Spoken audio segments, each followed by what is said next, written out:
Good morning. It's my pleasure to welcome you to the second day of our February board meeting, of the California Board of Psychology. Before beginning today's agenda, it's a bit like Groundhog's Day in some ways with this script. I would like to again thank the California State Senate, and in particular Senator Glazer and the staff of the Business Professions and Economic Development Committee for making arrangements for us to be in this room today. So before we get further in our business, I would like to ask Mr. Glass-Steagall to please call the roll to establish quorum. Bernal? Here. Kasuga? Present. Cervantes? Here. Fu? Here. Arbsheets? Here. Phillips? Here. Rogers? Here. Tate? Here. Roll's taken. Thank you. So item 14, public comment for items not on the agenda. Before I invite the speakers to come forward, I would ask that individuals making comments not discuss the specifics, including names, as to pending complaints, pending licensing applications, or pending disciplinary actions that may come before the board for a decision. Such discussions are considered ex parte communications, as they could provide information to the members that is outside of the record in violation of the Administrative Procedure Act. Therefore, such discussions may create a conflict and interfere with the board capacity to make necessary determinations. Board staff is available to speak to you individually and answer your questions outside of the hearing of board members. The board is eager to listen attentively to your comments, and while there may be a desire to engage further in discussion with comments presented during this time, the board may not discuss or take action on any matter raised during this public comment section, except to decide whether to place the matter on the agenda of a future meeting. Although this may give the impression we're not being responsive, these procedures are critical to ensuring the compliance with the Open Meetings Act and to avoid compromising the speaker's goals or the board's mission. So with that, may I have a gauge of who in the room would like to make public comment this morning? Excellent. All right, so we're going to have a 5-minute we're going to have 5 minutes for public comment so that we can ensure maximum participation by all, as well as getting through today's agenda. So public comments, please.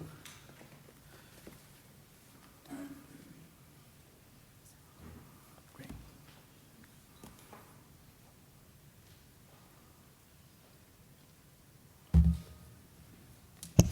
Good morning. Good morning, Mr. Chair or Mr. President. My name is Kathleen Russell. For the members that are new, it's good to see some fresh faces that are on the board. Welcome.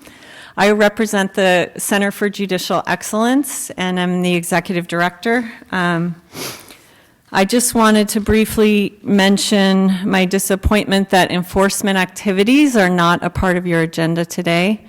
That, in effect, means that there'll be 8 months that go by between the last discussion, which was in October of 2019, and July of 2020. And I sort of feel like I'm in a dysfunctional family here, and I think all of you can appreciate the reference to that. I come here and I want to thank you for the amazing work that happened at the stakeholder meeting, and I feel great about it. And then I see what happens at the October meeting, and it was almost like a bullying that you can't move forward quickly on this. We need to hold the horses and stop the presses, and it felt a little bit like the board was bullied. And so here I am again, just so people know, the issue is the parental alienation. There was over an hour of discussion at the October meeting, and we were unable to attend because we were convening a statewide conference at the same time as your last meeting. So I just want to briefly mention that I did, for the second time, see the presentation from Gloria Castro about clear and convincing evidence. I think it's great that you had that as part of your agenda. I did also want to mention that she talked about section 2920.1, public protection priority. Whenever the protection of the public is inconsistent with other interests sought to be promoted, the protection of the public shall be paramount.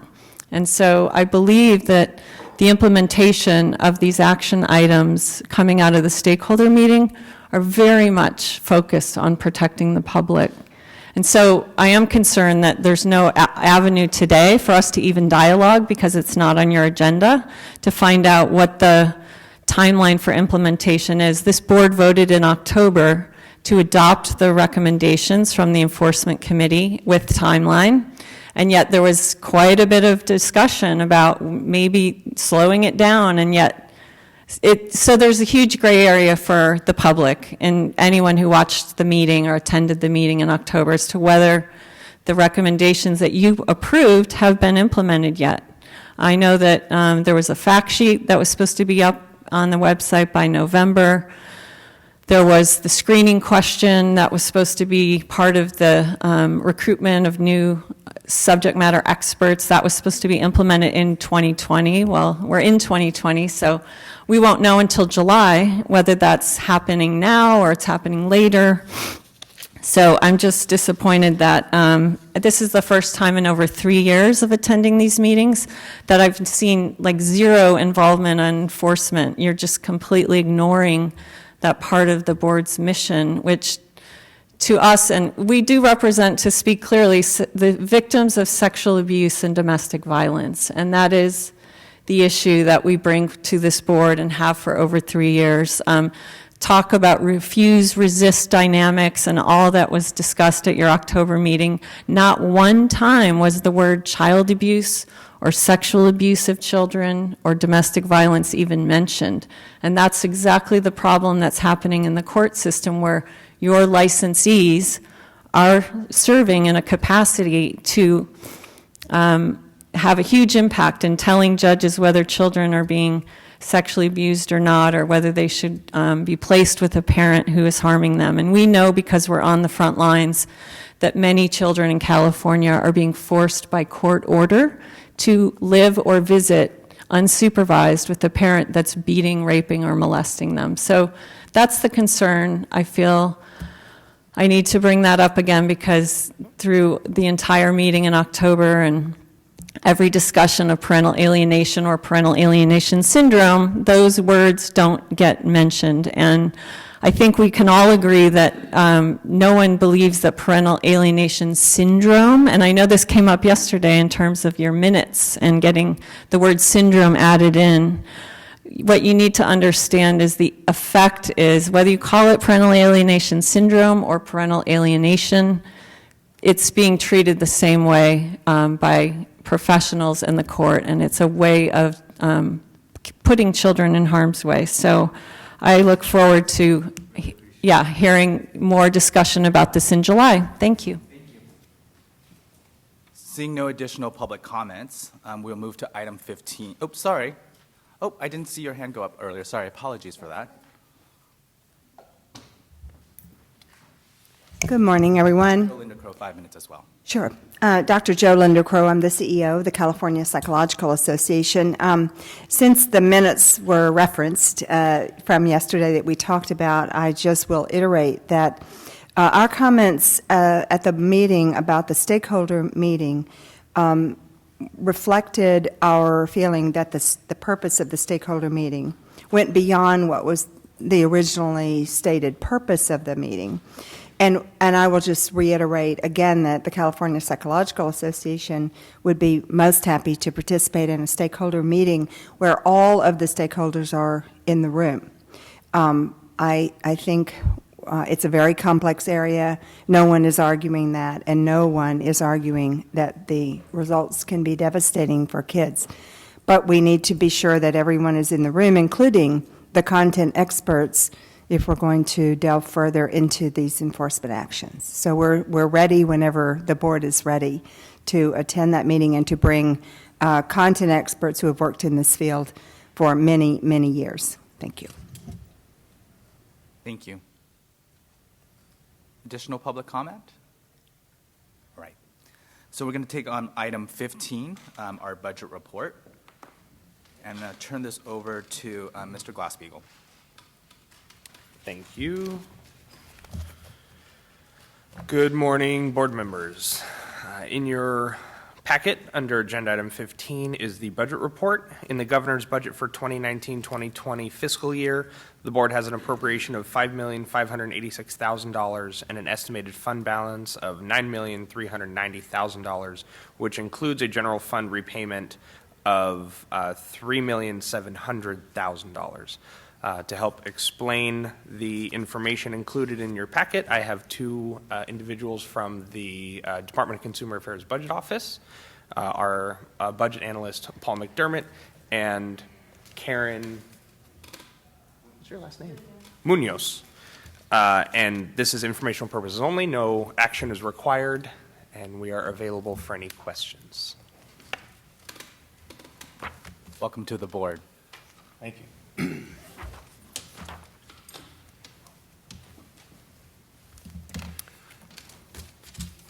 And they have a little presentation about the budget process to go over. Good morning, President Fu, Executive Officer Sorek, board members, and members of the public audience. My name is Paul McDermott. I'm the budget analyst for the Board of Psychology. I represent the Department of Consumer Affairs, and as Jason said, I'm here with my supervisor, Ms. Karen Munoz. We're going to talk about a few things. Ms. Sorek had asked me to give just a synopsis of what the budget process is for the new members so they can understand what's going on, and then we'll kind of dive in a little bit into the actual numbers. So the way the budget works is we go through our main process in the DCA and the budget office. We facilitate the budget process. What is that? It's any adjustment, any change, any formal adjustment we have to do to the budget. We do that starting in the fall. And where do we start? We start from the previous year's budget, which is approved by the governor, and we build from there. We don't start from scratch. We start from that budget, and we start making our changes. We do so in we do incremental budget changes. We do things that are applicable to every board's budget. We work through BCPs, budget bill language letters. We work through spring finance, any may revise. Explain what a BCP is. Oh, I'm sorry. Thank you. BCP is a budget change proposal. When we have to make an official change to the allocation, any line item or anything that has to do with the board's budget, we go through a formal process. They'll submit a budget change proposal. We'll work together, get it submitted. We then submit it to the appropriate agencies, and then eventually it reaches its way up here to Capitol Hill, and then it gets approved or disapproved. So we work through those processes. It's a long process. It's a formal process, and it breeds success for the boards if done properly. So that's what that is. So we have many tools that we use to change the budget or augment the budget appropriately. Some of the things we look at is we look at employee compensation, such as any salary increases, any retirement rates, anything that we have to do formally to make sure the budget's square. So with that said, that's kind of what we do. We started in the fall. We just went through a long process with this, and it culminates with the release of the governor's budget on Jan 10, and that just happened. So we had the last 4 or 5 months of building the budget and submitting it. So we sat down with the board, and we went through the whole process, and we submitted the budget to them. And as I sat down with them, I said, we're going to look at two things. Like any budget, any business, we look at revenues, and we look at expenses. What's coming in, what's going out. And that's what we focus on. And so when we sat down, we said, okay, we're going to have some issues. We're pretty tight on the budget. We want to talk about it. And to the compliments of Ms. Sorek, she took action right away. When we had an issue, I said, we need to meet, and we started meeting. We've had monthly meetings, and Jason and I probably have talked once a day about this budget. So I appreciate the action that they've done when we look at a budget, because if you look at the numbers, we're pretty tight on the bottom. The first thing we did was tighten the budget, and we'll walk through this where we made some adjustments. We tightened the budget because we had to find places to cut the budget, where to cut costs so that we can stay in the black on the bottom. So what we did, Jason had identified a multitude of items that we needed to actually stop spending or cut the spending. And what we did is the first thing is we got rid of overtime. Overtime was the easy picking. And I'm like, all right, that's great, but we need to pick some more stuff. So we walked through the personal services, we walked through the temporary help, and we realized where we can make some cuts there. We made those cuts. We stopped that there. And if you look at the second, I'm sorry, I'm working off this document here. And one thing Jason asked me to do is we put together another document that says discretionary and non-discretionary funding. The bottom line of these two documents match on what we project in spending. Where we started making the cuts is the discretionary spending. okay? And it made up a significant amount of where we're going to go. And it was agreed upon that we have to make these fiscal restraints to stay solvent at the end of the year. And our whole job as a budget department is to help the board stay solvent at the end of the year. So we worked pretty diligently, and we identified a few things. We looked at temporary help, we looked at overtime, we looked at some in-state travel as we get further down, and there were a bunch of other things. And we had the plan submitted, and we all agreed this is our plan. And it was a great plan. It's pretty tight, but they're very aggressive with what they want to do. They want to keep this budget where we are. So if you look at it, we're looking at the personal services, which can be your wages, your salaries, your benefits, and we're looking okay there. You do see some negatives there, but as long as we're positive in the bottom line budget, we're fine. We can move some stuff around. Then you look at the operating expenses. We have some red there, but we can move some funds around from where we were. The four things we focused on were wages and salaries, Attorney General costs, office administration, and rent. Those are the four big items that we focused on. And when we started looking at a deficit and we realized we were going to have an augmentation, we focused on the augmentation, which was for the Attorney General. And I don't know if you understand, but the Attorney General's costs have gone up this year. The number of cases being sent over to the Attorney General's have gone up, so it's an exponential increase there. That was our first focus, so that we're doing a stepwise approach because of time, how we have to submit stuff. Yeah. Can you explain what an augmentation is? Oh, yeah. Augmentation is where we make a change to that specific line item and increase the allocation or request an increase to that allocation according to the governor's budget on the line items there. So that's where we worked. We worked on those four. And as we started working through it, we were like, all right, we identify this. And if you read at the top of this document, I have in red letters there, this is predicated upon approval of the Attorney General and the Office of Administration augmentation. We have all the documents in place. That those will be submitted here shortly. And, you know, based on the need of what's going here, I don't foresee an issue, but we'll keep monitoring that and make sure that that gets processed through. So all in all, we made some adjustments. You see that we have a projection of 0.6 in the black at the end of the year. Very tight. But this is an agreed upon track from the board and the budget office. This is what we have to do. And going forward into next year, we're still going to keep these fiscal restraints in place until we're more solvent in building up the months in reserve or the dollars in reserves at the end of the year. So if you look at it, I like this one because it gives in a nutshell what your discretionary is, your non-discretionary. And I think it equated to 75% of the money being spent is non-discretionary. So we had to attack the 25%, and that's where we went. Document that also showed, what I wanted to show here is if you look at the expenditure one, not the revenue one, you can see in one section there we have a negative number. Okay, that was just to show you this is how we had to work. We are in the positive based on our typical projection that we submit to the board, and we started with a number here, and that's how we work. So it was a lot of work by the board, and so I appreciate everything that they've done. The next document I want to talk about is going to be what's called a fund condition statement, and it's this one here. And the fund condition statement explains to you how your fund is. When you bring in your revenues and bring in all your fees and how you collect everything, we show how you're collecting your revenues, your streams of revenue here. 80% of what you collect is going to be through your renewal fees. I think you have 3 levels within this, 3 different fees. So we look at that, we look at where you start, and we want to make sure that your revenues bringing in exceed the expenditures going out. Okay, and that kind of ties what we're looking at the other document. The fund condition statement just tells you what you have, your revenues versus your expenditures, and at the bottom it'll tell you what you have in the positive and how many months in reserve you have in this fund. And the reason why that's important is that if everything falls apart, how much do you have in this fund to be able to pay all your bills? And if you look at it, one of the line items down below in the red, we have the Attorney General augmentation built into this of $180,000. So we're anticipating this to be tied with the expenditure report, that we're moving forward with this augmentation, this adjustment, to help everything stay balanced. And I think we have, Jason had alluded to earlier about some, the general fund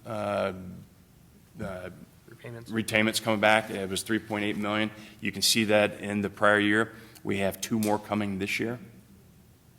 So the fund, the loans that went out many years ago, 2002, 2008, they're coming back now. Okay? So that adjusts your fund here in the positive manner. So all in all, what I'd like to say is the fund is good. It's solid. The expenditures are tight, but we're in a good position right now. And we're very, as I said, Jason and I talk every day, we're monitoring everything very close. We're monitoring the fund, where it is. We're monitoring the expenditures, and I feel very confident that we will meet and exceed the numbers that we're projecting for year end. Ms. Sorick? Just 2 quick clarifying questions, and thank you for being here. And thank you for all the work that you've done with our office. I know we're probably a high-maintenance client, but we appreciate all the follow-up and follow-through. Just 2 general kind of 101 questions. Can you let the board know kind of how we got here as far as unfunded positions? And then also if you can talk about, because it looks like with the fund condition that we have a healthy reserve, but can you talk about how we don't have access to those funds and how that works different from what you have left over at the end of the year? Okay. So I went back into November's meetings and I looked at some documents, and in the documents from November, I was able to pinpoint 4 positions, 4 authorized positions. When these positions came about, they came about with an authorized position without funds to support those positions. So they're basically $0 budget change proposals. The positions came, the board absorbed all the costs associated with those 4 positions, and this went back to 2015-16. And I think we have some more, maybe 1 or 2 more beyond what was in those documents. So if you, what I did, I just wanted to use those documents since it's on public record. They were it was a PT2, a program technician 2. They were management positions. But when I calculated the salaries and the benefits, it came to almost $500,000 that has been absorbed without an increase in the allocation to be able to pay those positions. We will be working on submitting another BCP, another budget change proposal, to try and square up the dollar figures for those 4 and the other 2 that we've identified. So that hit the salaries and wages pretty hard. $500,000 is a lot of money to absorb. So we're going to be working on that. We'll be working, that process starts in about a month. Okay, so we'll be working on that and pushing it forward. The fund condition, even though you have funds in here, it's not like a blank check or an open checking account where you can come and say, hey, I need money, let's go into our fund. These funds are to be used from the fund condition in the case of an emergency or a case of a deficiency, I should say. Specific here, you see the AG augmentation. We're going to need to pull some funds out here to be able to fund that AG augmentation. So something like that is how we use these funds. And they're not necessarily tied to here, but we're able to pull the money and put it into the augmentation. So that $180,000 that I have in the red on the fund condition, I actually have it in the yellow column added into the current augmentation to the Attorney General.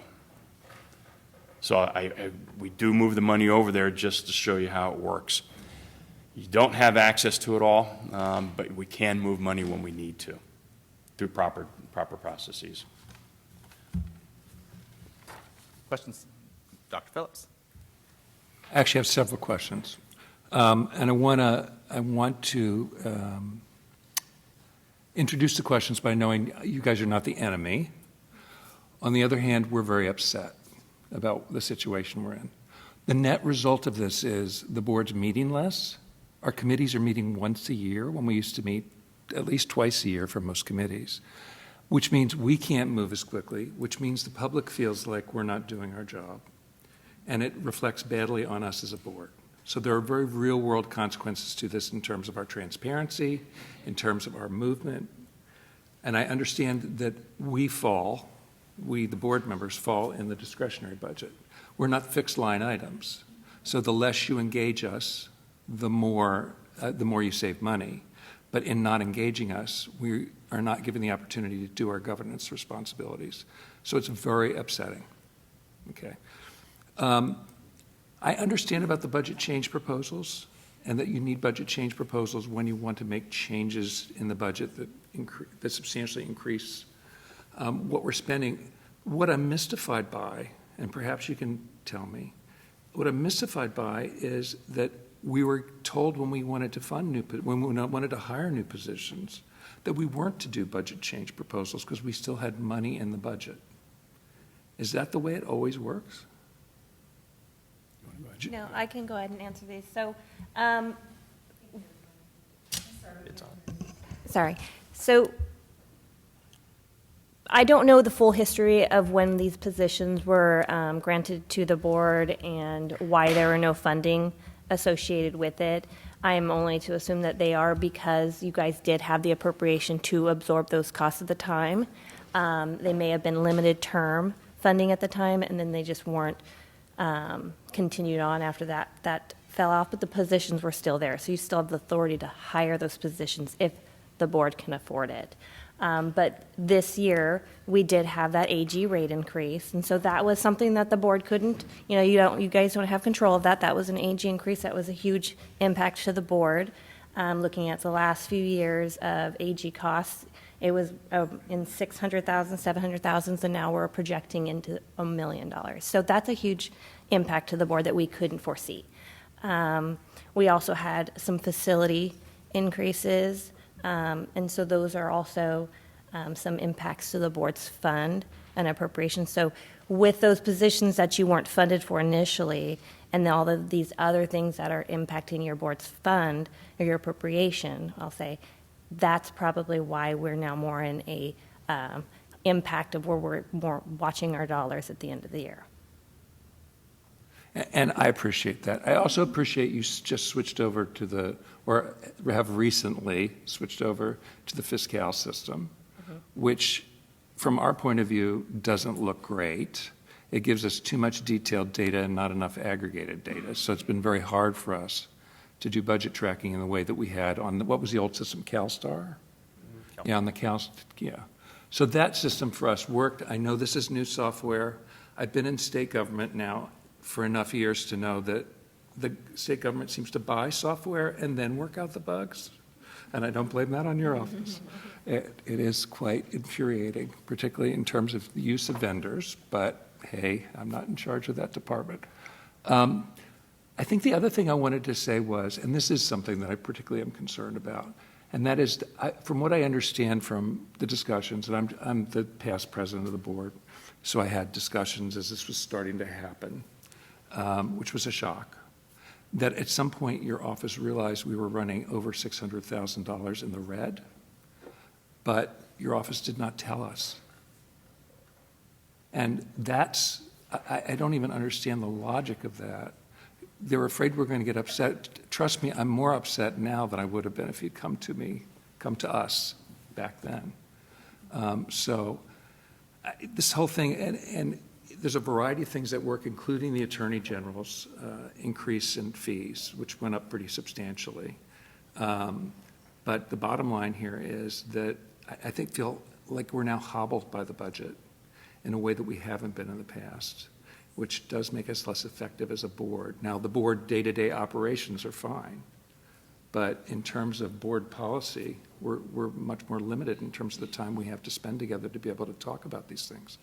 So I just wanted to share that, I guess, with you. If you did have a response relative to the choice not to let us know that we were running $600,000 in the red, I would appreciate it. Yeah, actually, if I'm not mistaken, was that something earlier this year? It wasn't? Okay, so my understanding is that that was a number that was identified prior to you guys being augmented employee comp rate, your additional general salary rate increase. So we had employee comp, retirement, the GSIs that were involved. Those weren't included in your budget, but was being projected for. And so that we didn't have those numbers until closer to governor's budget release. And so those numbers weren't in there. But we did know that those were coming, and we were going to be augmenting your budget for that, but it was probably being projected for, which is why it showed a negative of such high number. So we knew that we were going to have the savings. We just didn't have them in there because it wasn't released by the governors at the time. Okay, so you were expecting augmentations that were going to make up part of that number? Correct. We knew that there was going to be those augmentations. For the last several years, we've been having high general salary increases, and we don't anticipate that to slow down. It's still going to be high next year, 2 or 3%, for the next couple more years for those. And so we can work with the board to include those in your budget when we provide these documents in the future, just so you have an idea that maybe if we didn't have that there, we know that they are going to be coming, and not to be as alarmed by seeing the negative 600 number. The earlier we could get the heads up, the sooner we could make adjustments. Right. This year we were just a little behind because some of the bargaining units weren't closed, so we didn't actually have final numbers, and so we didn't have actual numbers to give to the board, but we knew that there was going to be an increase.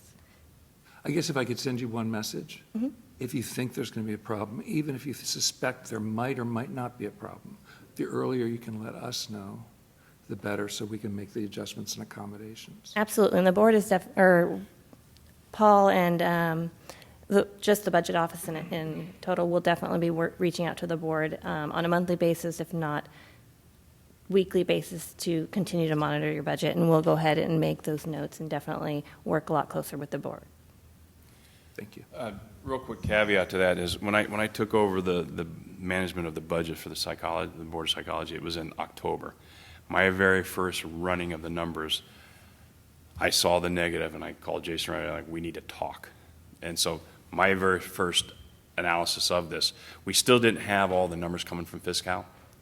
So once I had grasp of what I thought it was going to be, that's when you saw the number you saw pretty much the same time I saw it.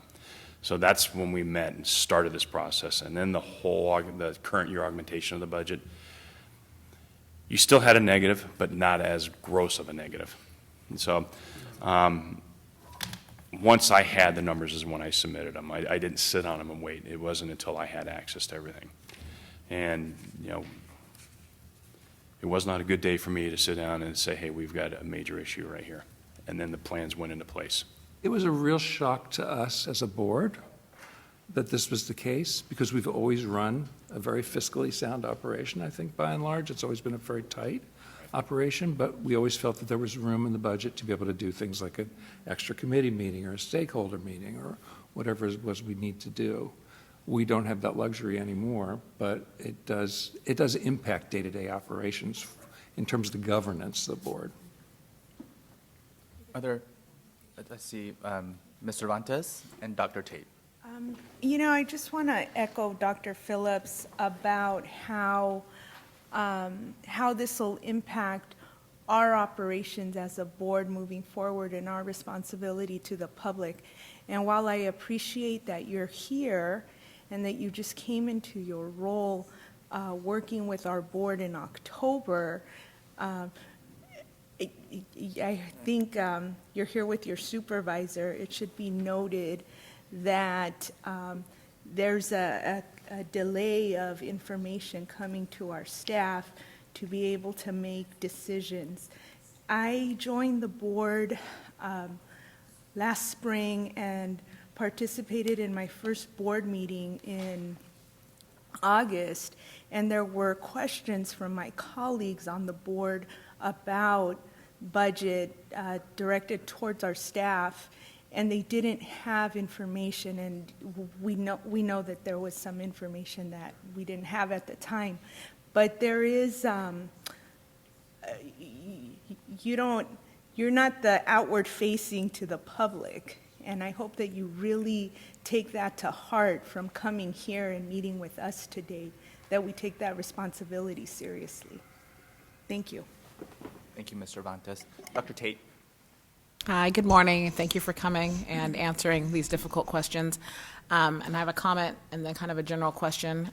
So I echo Dr. Phillips and Ms. Cervantes' comments. You know, as a board, our focus is on the consumers, and it does hinder us when we can't meet as a group to discuss our difficult cases.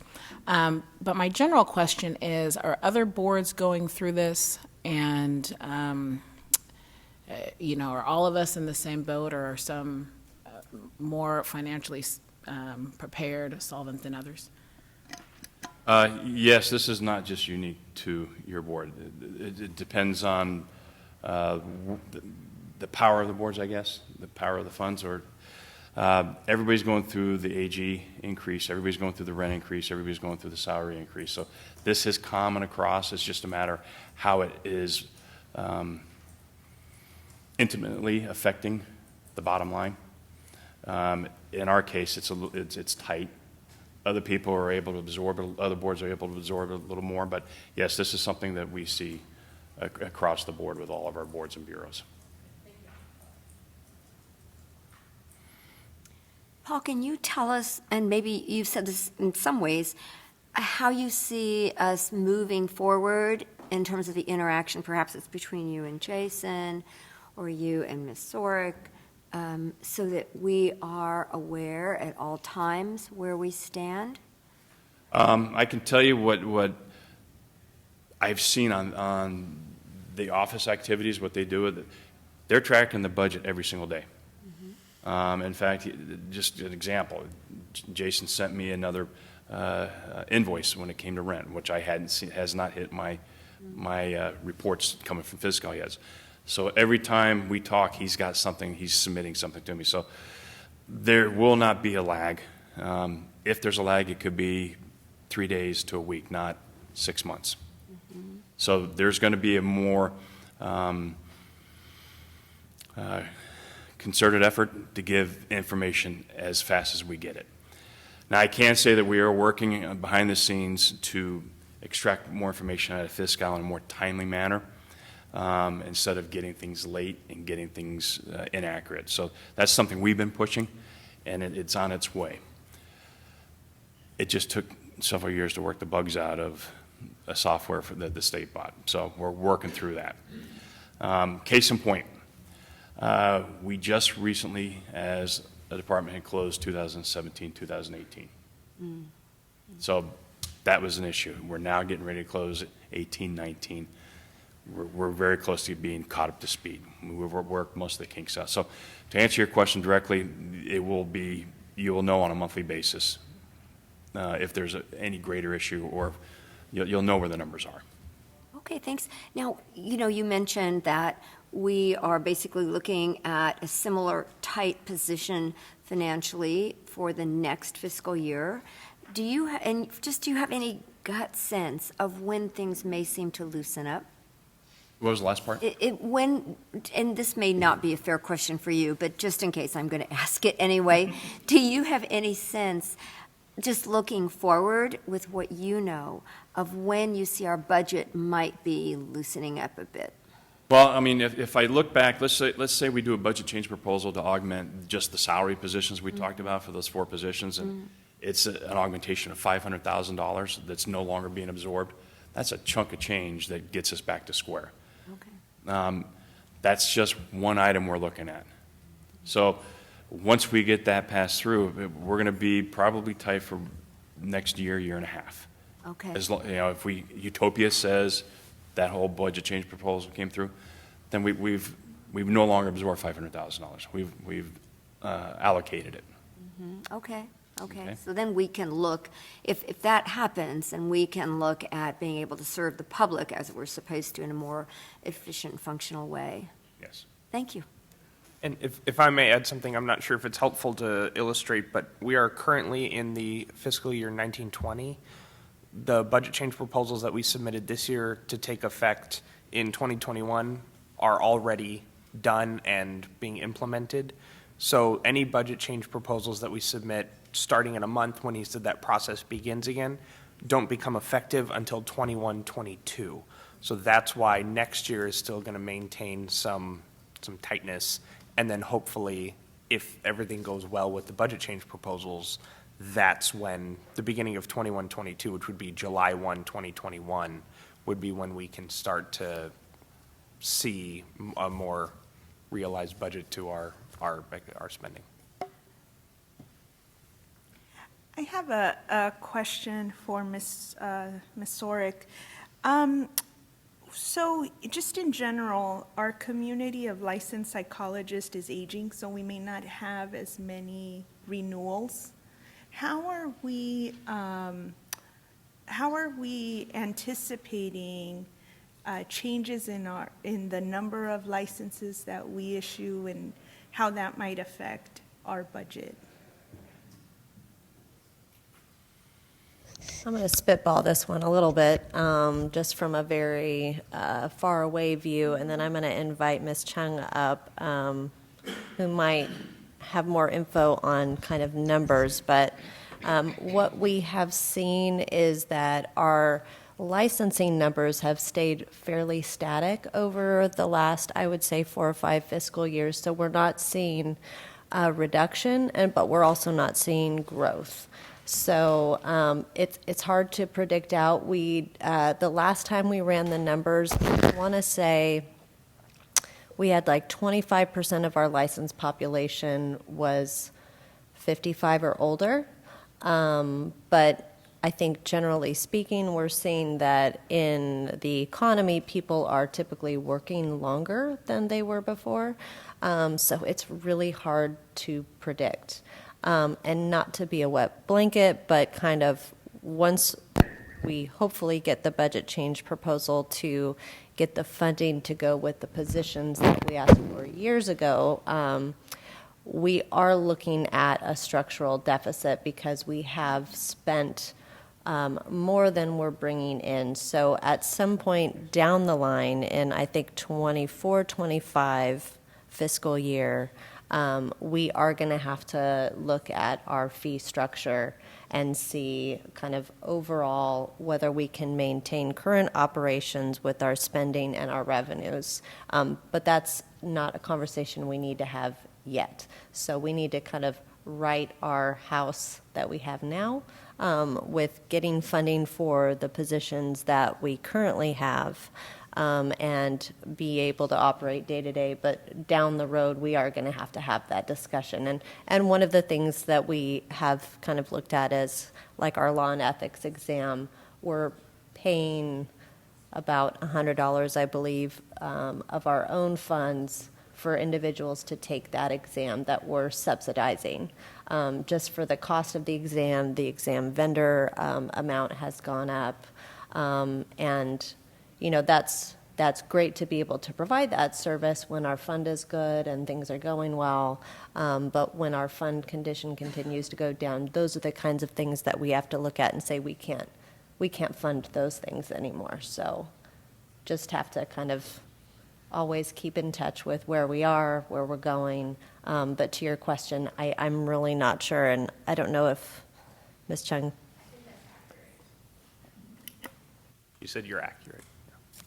She said that's accurate. Is there additional board comment before we turn to public comment? Dr. Kasuga?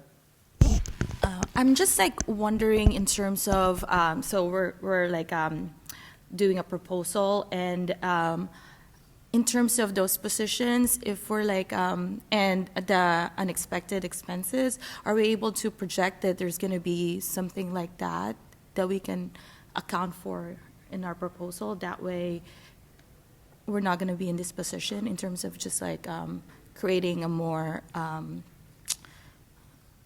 kind of like proposal that's kind of like accounting for this unexpected changes that we've seen in previous years. I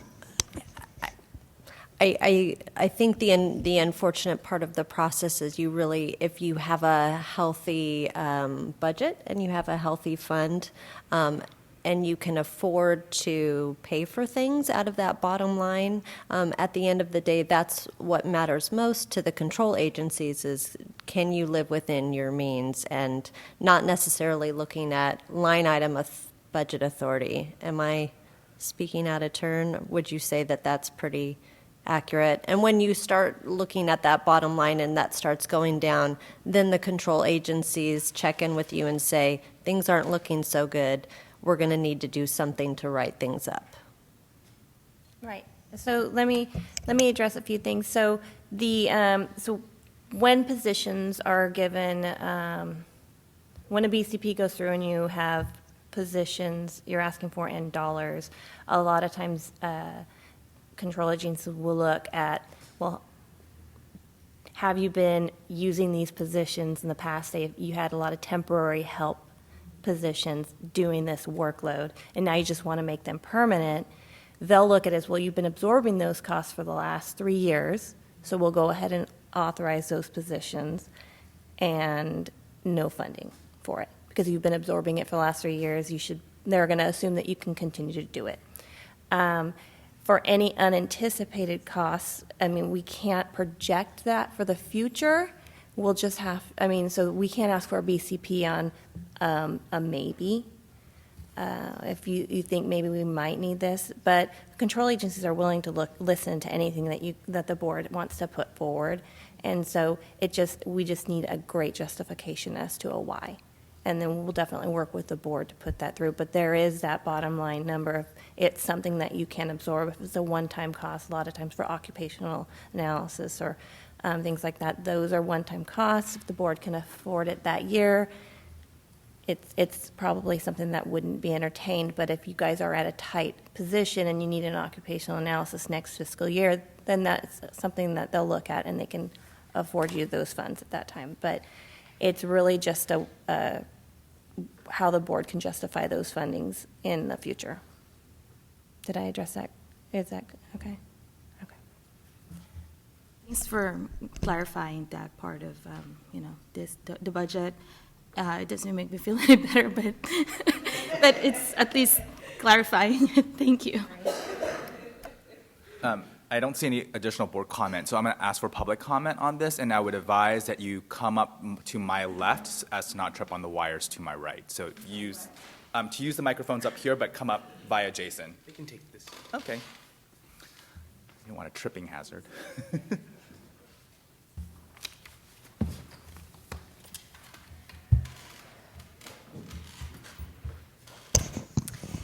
Hi, I'm Dr. Jo Linder Crow. I'm the CEO of the California Psychological Association, so the membership association for licensees for psychologists.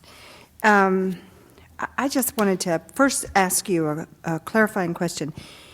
When the question was about, I think Dr. Tate asked, are we in the same boat as other boards? Did I hear, it's a little hard to hear back here, did I hear you say it kind of depends on the power of the board? Is that the word you used? Yeah, go ahead. So when she asks, are other boards in similar situations or similar areas, we really can't answer to every board and bureau. Yes, there are a lot of boards that are impacted by the AG rate increase this fiscal year and going forward. But every board and bureau is unique, and so they have different expenditures that they have to, they're committed to. They have different personnel needs, and so I hesitate to answer like, well, is another board and bureau in the same boat?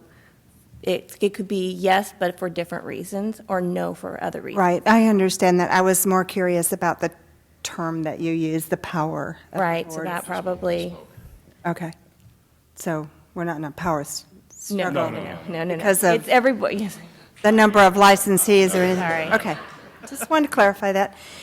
I guess I just want to give you maybe a perspective through the lens of the public. And I don't blame the board members for being concerned about this. So I attend all the board meetings, and I've been at CPA for 15 years, so I've been attending Board of Psychology meetings for 15 years. And this is the first time that I can recall, other than there was a time period when we didn't have a full board, and we went for quite a long time with a fewer number of psychologists than were authorized for the board. But for the last bit of time, we've had a full board. This is the first time I can remember, and I even wrote to Ms. Zorick and said, I'm looking at the board calendar, and because I was doing my own calendar, I said, I see a reduced number of board meetings. Is that right, or is that just because the date hasn't been set? And she said, no, there are only going to be this many. So first of all, I guess I would just need to mention that the fees from licensees fund this board. So I know there's some other extraneous funds that come in, but largely funded by fees from the board. The board meetings, because of the nature of the regulatory body and sunshine laws and so forth, the board meetings are our only chance to formally interact with the board. And so when you reduce the number of board meetings, effectively you're reducing the ability of the public to interact with the licensing board of the state of California. And I really think that's a very serious thing to consider. Now, I run an organization. I have had to cut positions. And I am held responsible for presenting a balanced budget each year for my board and for maintaining that budget. I cannot deficit spend. I don't have the luxury of hiring somebody and then saying, well, I just, didn't really have the money to pay for it, so we're just going to run a bigger deficit than we intended. We don't run deficit budgets. So I understand budgeting, and I understand having to reduce budgets, and I understand having to cut costs. But, this is I think, a very serious issue. I see that there's no money in the budget for out-of-state travel for this board. California, this is California. California has by far the largest number of licensed psychologists in the country. And this means that when there are national meetings where issues around licensure are discussed at the national level with regulatory boards from across this country, California is not represented at those meetings. This is a travesty. California is the leader and is looked at as the leader. So these meetings happen. They're discussing trending issues in regulatory processes. They're discussing trends in the discipline. They're discussing trends in education and training in the field of psychology, and California is not there. Now, just think about that. A room full of licensing boards, and everyone is looking around saying, well, where's California? And they're saying, well, they're not here. They can't come. I see there's a lower budget for in-state travel, and that also has an impact. I think the other thing that really strikes me is that the ripple effect that Dr. Phillips started this discussion with is unmistakably a huge problem. So you cut the meetings, the board has fewer, and the committee meetings, the board has fewer opportunities to talk about policy issues, to talk about disciplinary issues. That means it takes longer for disciplinary actions to take place. Now, there are two sides to disciplinary actions. One is that the psychologist who is waiting to learn and often will be vindicated is waiting to learn what will happen with that. But the consumers, in the rare instance that a psychologist really should be disciplined and should not be practicing, then the delays mean that the consumers are also suffering. So it's two-pronged. I guess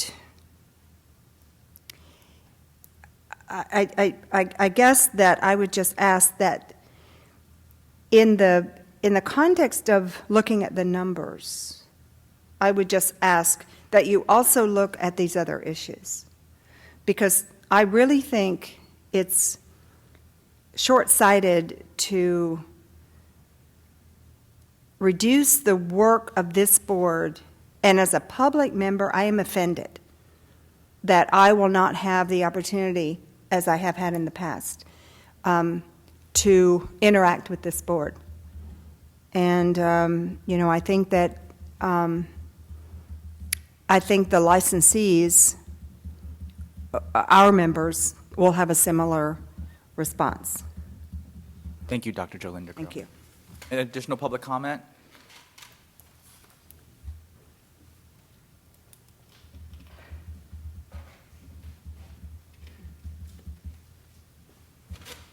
Hello, Kathleen Russell, Center for Judicial Excellence again. Just want to clarify, well, one thing, the DCA, as long as I've been coming to meetings, every time I come, there's a different person here for the DCA. So it seems to me there's a tremendous amount of turnover at the agency. That also seems to be a big part of the problem today in terms of the board feeling caught off guard by these numbers and this information. So now that we're in a sunset review process for a number of DCA boards, and this will certainly be something that our organization brings up, there needs to be some change at the DCA that can stop all this turnover that, I mean, you've only been here since October, and it just seems to be a door that cycles constantly, and it's not effective for anybody. And just need to point out that Dr. Linda Crow is not really a representative of the public. She has a constituency that is the licensees of this organization. And while we certainly do represent the public and are concerned about any reduction in the number of board meetings, because she's right, this truly is the only time that the public is able to interact with the board. And, I just have to say, having rewatched Dr. Castro's presentation as well, it's something that it's sort of human nature, but the longer these boards operate, there tends to be a drift toward the licensees and away from the public, and we saw that with the Commission on Judicial Performance, which we just got an audit from the California State Auditor last April, showing that there were 0 public meetings, et cetera. So again, I think this board is making some important steps, particularly the stakeholder meeting and engaging more directly with the public.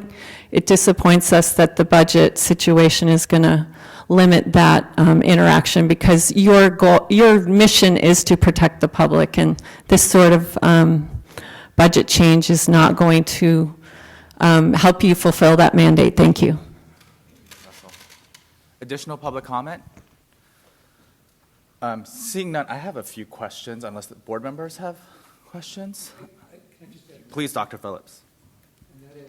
Part of the reason that we have, from my understanding, cut back on things like board meetings, which obviously I'm not thrilled about, is because there are things like the enforcement function that happens within the board. A large part of our budget is allocated to the enforcement function, so we don't want to cut back on that. I don't think that would make the public happier, whether it's licensees or whether it's consumers of psychological services. So those are areas we really can't make cuts in without hobbling our efficacy as a consumer protection agency. So it's kind of a catch-22 situation as far as I'm concerned.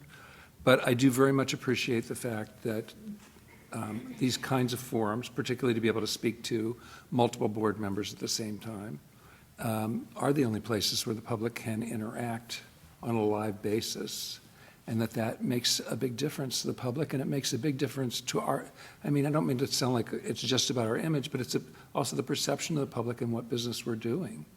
And we want to be as transparent as possible in that regard, so that so that people can best interact. I also just wanted to add thank you for being so calm in the face of the onslaught.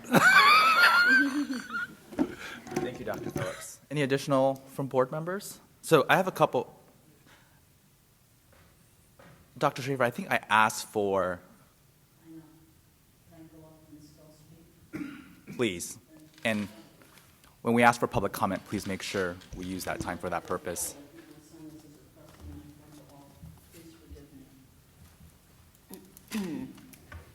I'll stay a little bit away from you. And how do I, is this on? Yes, Okay. it is. Melody Schaefer, I'm the chair of California Psychology Internship Council, and of Division 2, I'm on that board as well, which is education training. I'm going to make it brief because a lot of wonderful things have been said that illustrate the point I'm making. To take that possibly to your office, in terms of this being a potential ethical breach. Now, being fiscally understanding of your concerns, because I've worked in those areas as well, sometimes when people are working on that end, they don't understand the implications of what this means, not just certainly to the consumers, but also to psychologists. To reduce the amount of exposure the board has to the public and to the public needs adds a risk. And the state does not want to be put in a position where organizations come forward and have a concern that they bring up that there has been some unintended malfeasance or negligence in seeing the need of the board to have these meetings and to attend to the very important work of consumer care and consumer protection. Thank you so much, and thank you for your work. Appreciate it. Welcome to the job. Thank you, Dr. Schaefer. Thank you, and sorry for the delay. So one of the questions I had was related to discretionary and non-discretionary spending. And so for clarification purposes, enforcement activities are considered non-discretionary. Is that correct? According to the chart on 15B, I believe.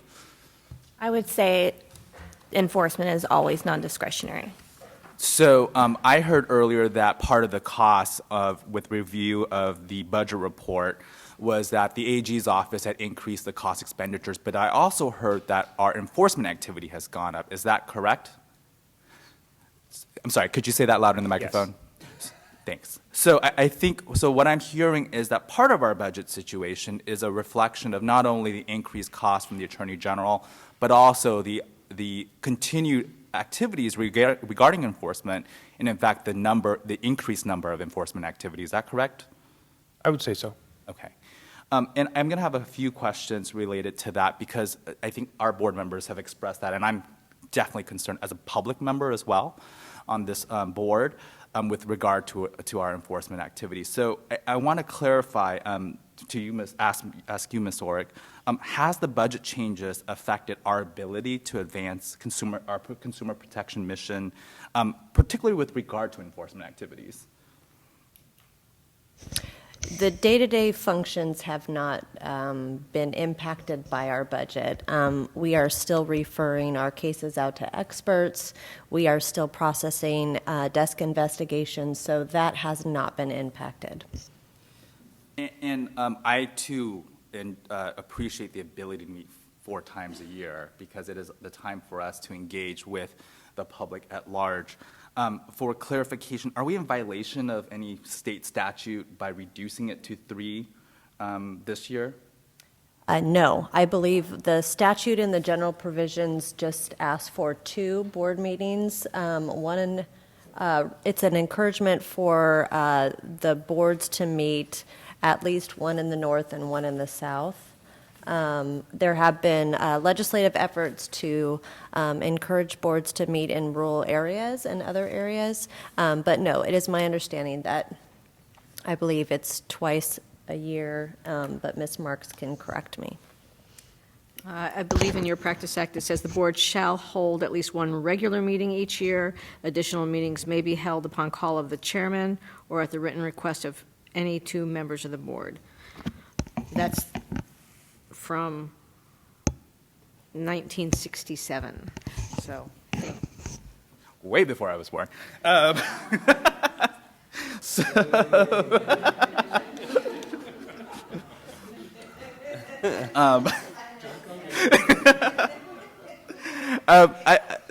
So that was I think the other question I had was I value the time we have together as a board as well as our committees, and I know I'm not too pleased as the chair of the Legislative Regulatory Affairs Committee that our committee is actually not going to be even meeting in person this year. We're going to do a teleconference instead to be able to conduct the work of our committee. But I think one thing I do have, one last question I think with related to this is, does enforcement activity just happen at board meetings or around board meetings, or are they continuous and ongoing? Enforcement activity is daily with the board. So, and the staff is following up on items such as the child's custody stakeholder meeting, the recommendations that the board approved. Any of those items, the fact sheet is up and the additional screening question is in for our experts. So we are moving forward on all items that are voted on and approved by the board, even if they aren't mentioned at a regularly noticed meeting. But at every noticed meeting that we have where we have any changes, we will update the board and the public on those items. But those items are continued to be worked by the existing staff, as well as any other enforcement activity. So decisions like proposed decisions by administrative law judge or stipulated settlement between by the AG's office and the party, those will continue coming to the board on a year-round basis as soon as we get them back from the appropriate entities. Is that correct? Correct. And mail ballots will continue to be sent out to the board. So decisions, the decision making will still occur between board meetings, and it doesn't require a board meeting to conduct that business.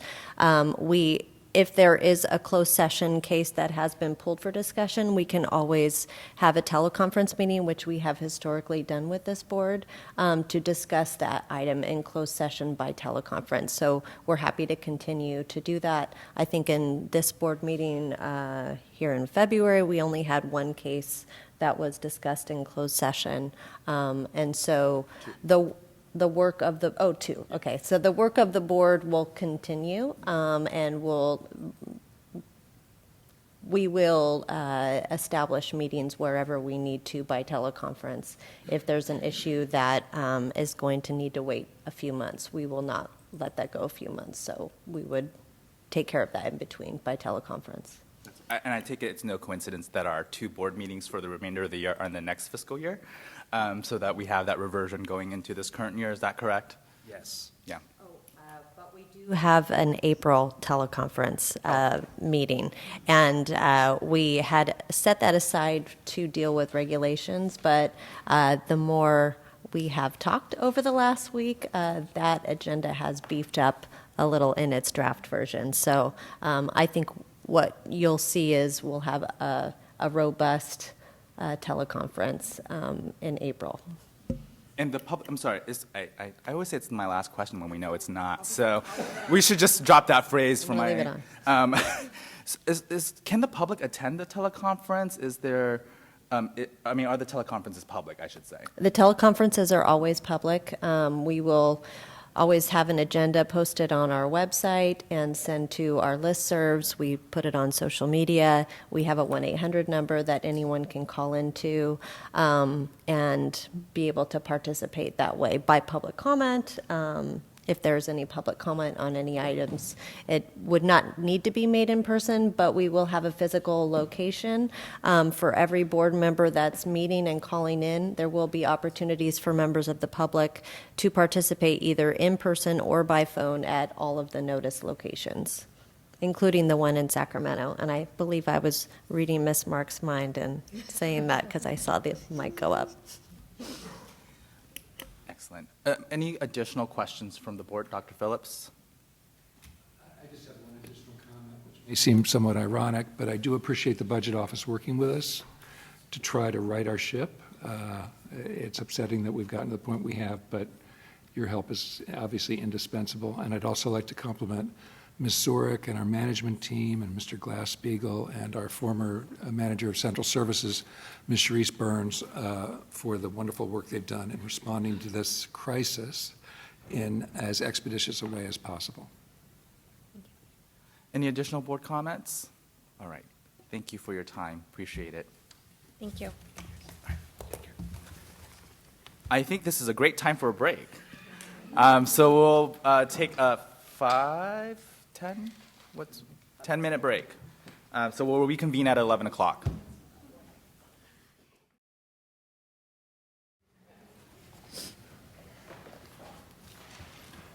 We're now going to turn to item number 16 for the licensing report. Ms. Chung. Good morning, board members. I would like to provide staffing update as we anticipate the departure of our two retired Newtons, Mrs. Kelly Okuma and Mrs. Marilyn Ferreira. I just really want to thank them for their effort, as they have been a much valued members since their joining of the board about 8 years ago. They have brought in many years of expertise and experience relating to licensing and registration matter, assisting us with the development of regulatory packages and many different special projects. I want to thank them for their efforts.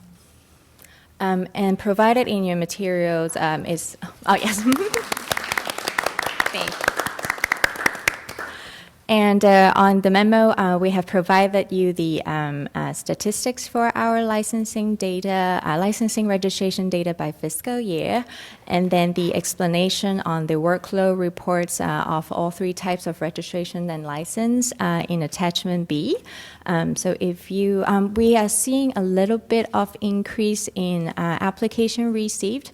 We licensing staff is working hard on it to process and review these applications. So if you have any questions regarding any materials on the report, please feel free to ask me. Are there any questions from the board with regard to the licensing report presented by Ms. Chung?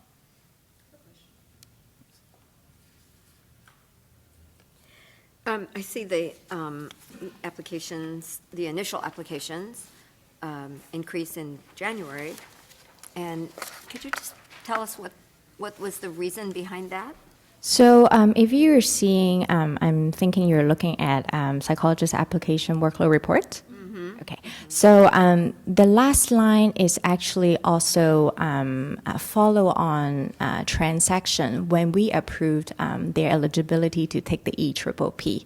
So you see that numbers from we approving, it will be shown as an open application because they're not there yet, but it was just a systematic issue that we are creating that transaction for the system to work coherently.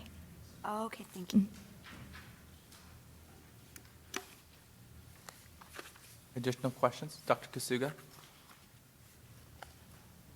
So because of the increase of the psychologists that are I'm just looking at the workload report. How long does it take to get processed, like by the time they finish the complete into getting their numbers? If you're asking how long does it take for us to process when they ask for the next step, so our processing timeline has been lengthened a little bit, and because of the volume received was just higher than usual. So our current processing times as of the last update provided on our website is running from 28 to 35 business days. So the length of time is actually indicates that we have more application because that number it doesn't only talk about new application received. Is any ongoing application that any incoming supporting materials that they submitted we review according to the date received. So that's why you see the increase in processing time. Thank you so much. Absolutely.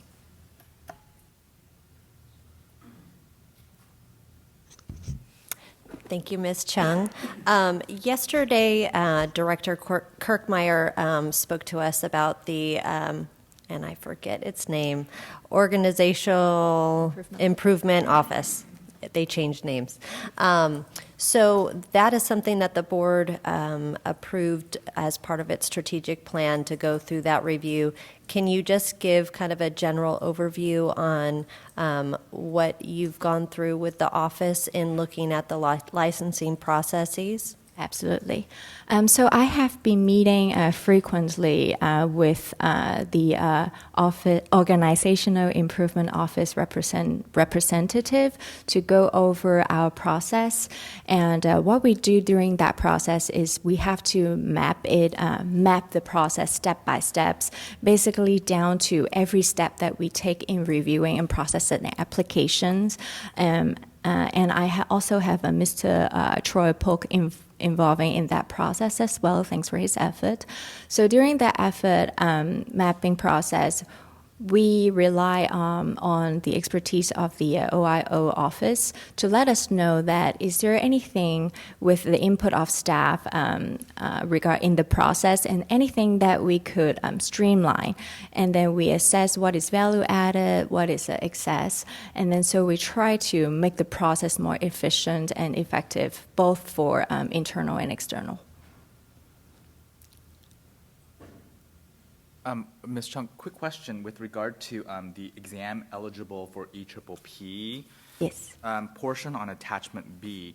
I noticed there was like 100% increase from November to December with regard to the applications for eligibility, and something that Dr. Harbcheats and I heard when we attended an ASPPB meeting in San Diego was that there was a lot of folks applying to take the EPPP because of the perception of the enhanced EPPP taking into effect. Is that, even though in California we haven't adopted the enhanced PPP, are you seeing that carry over a little bit in terms of the number of applications that are coming in for that eligibility for the EPPP? Regarding that, we do have some questions from potential applicants asking about the enhanced EPPP, whether it is required right now from information that they have learned of.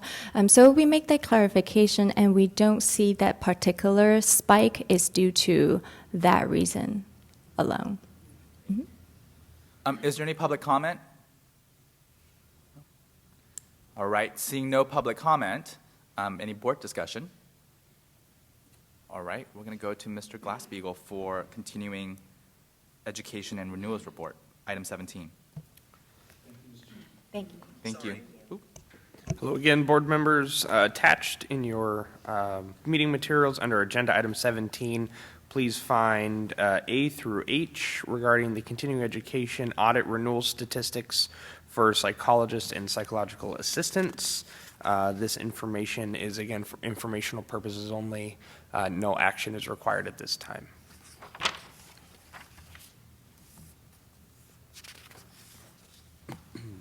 It's nice to see that when you look at percent failed, we're down, looking at zeros right now. 0% failed, if I'm. Pending. Pardon? It's because they're all pending. Oh. I was hoping that it was really, but you know what, they are going down. I know in past meetings we've talked about a bigger number. Do you have a sense that the failure percentage is going down? It looks like from the last, from the July audit, it was 0% failed from the July audit, so that's fantastic. And then we had 26, 21, and 12. So it's kind of up and down still, it looks like. And then Jeff might be able to add something as well. I mean, there was a Mr. time we were Thomas. looking at like 60% or something. So which numbers?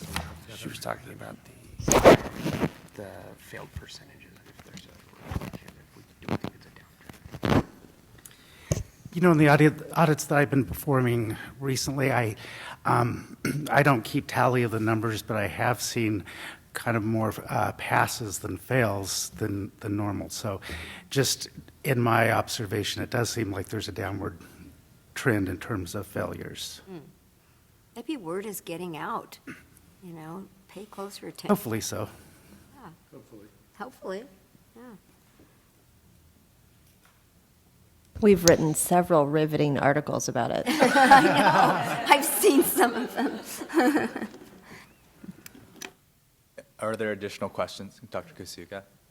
On our last strategic planning meeting, we talked about, for transparency, that the licensed board members are going to have are going to be audited. Are we part of this numbers, or that's separate?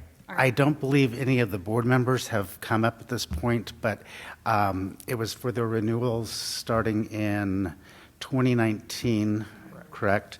And so just depending on what month the license members expire, you may be getting an audit soon, but I don't believe any of the board members have been audited as of yet.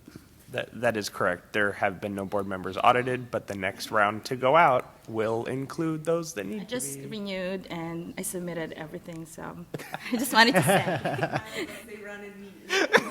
And Alita and Dr. Bernal. Regardless of the new policy, I do recall that Dr. Erickson was audited, I think while he was still board president, and he passed. And that was just a random audit. That was. We eagerly await the report cards for the next CE audit. Any additional board comment? Is there public comment with regard to item 17? Seeing no public comment. Oh, sorry, Ms. Orick. Really quick, I just wanted to give the board the update that we have sent out the renewal postcards. So folks will be, as they're up for renewal, getting those instead of the, I believe, 7 or 8 page renewal packets, which were killing too many trees. So they will be getting a small renewal packet or renewal postcard that will have their renewal date on there. And they'll be given the instructions on the 2 ways in which they can renew their license, either going online and printing out the renewal application or going through the BREEZE system and renewing that way. So I'm very excited about the renewal postcard.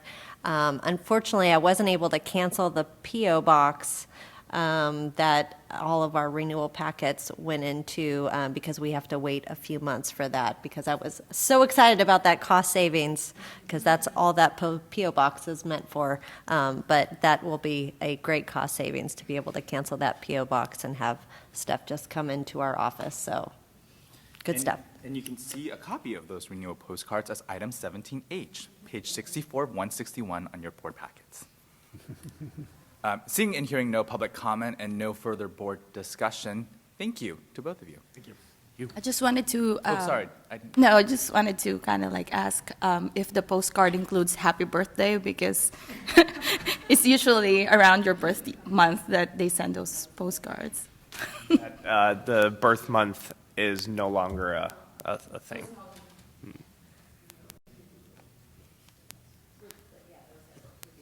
Right. It is for some, but not for others. Yeah. But we'll send a note to you, Dr. Kusuga. I'll handwrite them on your. All right. No further board items or discussion on item 17. Thank you so much. So we're going to do item 18. And as an overview, there's been the legislature's deadline to submit new legislation was on February 21st, and so staff is still reviewing the legislation that crossed the desks of both the Assembly and Senate on the 21st. And so the items that you see before you actually have not changed since the last board meeting in October. So we've not added, broadly speaking, any bills or changed the status of any bills on this list. And so with regard to the watch bill items on B2, none of those bills have changed, and the committee has not made any changes. So when we get there, we just wanted to let you know and give you some time, if you do have questions, to pull them now as we go through the rest of this item. Before turning it to Mr. Glassbeagle, I do want to point out that the board did do legislative visits with regard to a couple of these bill items, as well as the larger sunset conversation, and was also invite board members who did those legislative visits to share their experiences during this time as well, before getting too far ahead in this portion. So anybody would like to share their legislative visits as a part of the SB 275 item here by Senator Pan? Ms. Chung and I were one team that did legislative visits, and we were warmly received by all of the offices we went to. In some instances, there were more questions that arose about the particulars. In other instances, it was more of just a reporting to them that what was going on, but it was a very useful process. I do hope we're going to send thank you letters to all the representatives.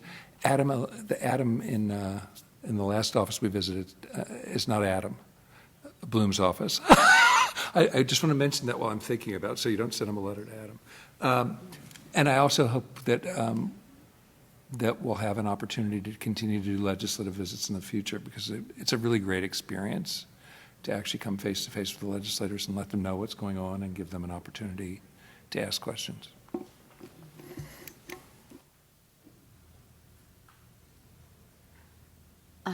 Dr. Rogers and Mr. Thomas and myself found we were also very warmly received. It seemed like people's response to 275 was overwhelmingly in support of the bill. Sometimes there were questions to distinguish between what's now and when you add the word behavior, what does that mean? So people were definitely interested to understand more about that.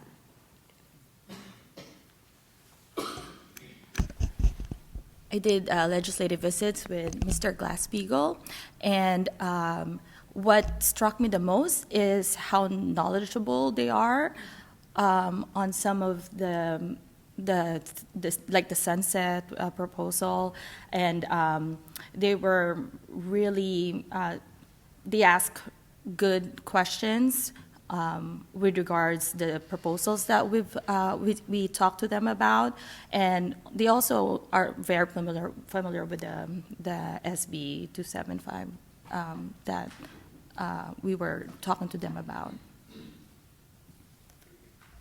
I just wanted to add one more thing that one person mentioned I thought was helpful, that when we talked about switching from continuing education to continuing professional development, this person suggested that it would be important to emphasize that when we're asking people to get out of their offices and do these other more global things, the question came up, does that mean that they would miss out on learning in workshops and conferences sort of what's new in the field?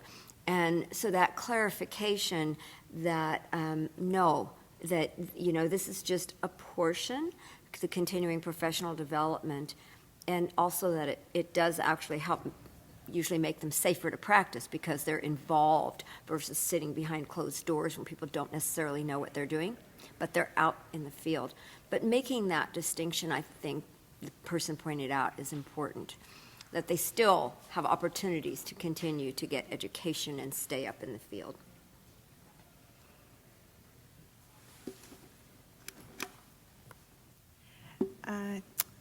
Good afternoon. I went with Ms. Castleberry and Mr. Glass-Steagall to several legislative meetings.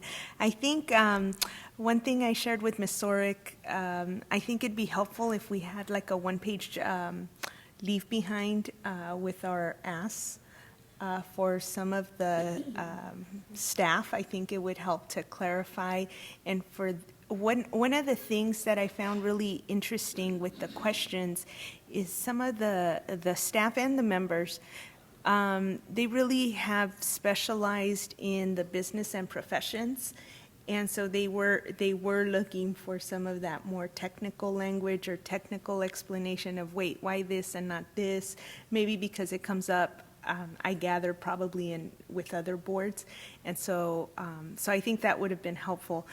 But overall, we were also very warmly received, and it seemed to me that folks were knowledgeable about Senator Pan's bill and generally in support of it. Thank you. Additional comments? And at the risk of not thanking our wonderful visits as well and acknowledging the visits that we had, Ms. Sork and I also did visits, and we too were found the meetings engaging and thoughtful, and I think the leave behind folders were helpful for at least in our meetings, to go over some of the work that the board has done. So, for example, the brochure related to therapy, I think, was well received. In fact, in one meeting, they picked it up and started laughing because their office had been working with us for several years during that process. And so I think it struck me, the familiarity with the work that the board does, and particularly in our meetings, I thought was particularly fascinating. So, yeah. Any addition?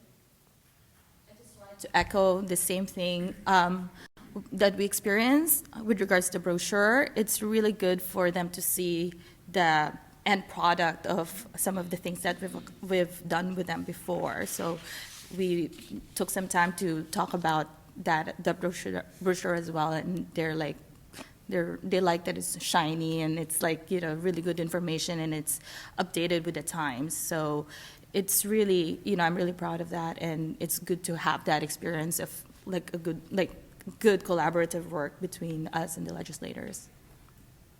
And so I think we didn't talk about it. Senate 275 is our board-sponsored bill, and it's currently in the Assembly Business Professions Committee. It should be set for hearing sometime in April for presentation to the committee with the technical amendments that was accepted by both the committee and this board. And the bill adds, as Dr. Harbsheets referenced, sexual behavior to the offenses in the BMP code that would result in an automatic revocation if those behaviors are not part of the normal course of practice. Anything to add, Mr. Glass-Steagall? That was well stated. The additions to 2960.1 would require an administrative law judge to recommend revocation when they're doing a proposed decision, which will then go before the board, who, as always, retains the final authority to modify, reject, or affirm that decision. Any additional? Yes, Ms. Cervantes.